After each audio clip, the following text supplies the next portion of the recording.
இன்றைய தினம் அண்ணாநகர் காவல் நிலையத்தின் சார்பாக வைகுந்தவாசன் மீது போடப்பட்ட அதிவேகமாக வாகனம் ஓட்டியதாக அவர் மீது வழக்கு பதிவு செய்யப்பட்டு 15ஆம் தேதி நடந்ததாக சொல்லி 28ஆம் தேதி முதல் தகவல் அறிக்கை அவசரமாக பதியப்பட்டு அவரை அவசர கால கைதியாக விசாரணைக்கு கூட அழைக்காமல் அவரை சென்னையில் அவருடைய இல்லத்தில் வைத்து கைது செய்திருக்கிறார்கள்.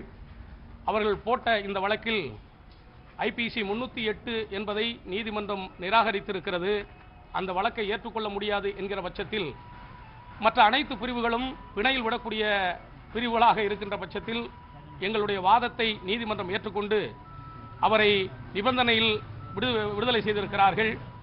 இது நீதித்துறை தன்னுடைய நீதி பரிபாலனத்தை நிலைநாட்டியிருக்கிறது.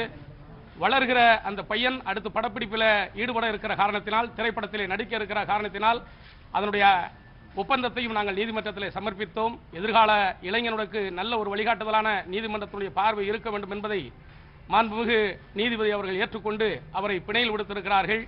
அவர் இது சம்பந்தமாக எதிர்காலத்தில் வேறு பின்பற்றுதல் யாரும் இருக்கக்கூடாது என்கிற காரணத்திற்காக நீதிமன்றத்திற்கு அறிவுறுத்தல் கடிதத்தை எழுதி தருமாறு கேட்டிருக்கிறார்கள். நாங்களும் அதை ஒப்புக்கொண்டிருக்கிறோம்.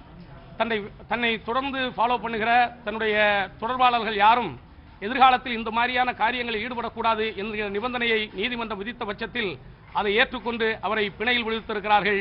இன்றைய தினம் அவருக்கு இந்த நீதிமன்றம் பிணை வழங்கியிருக்கிறது என்பதை நாங்கள் தெரியப்படுத்திக் கொள்கிறோம்.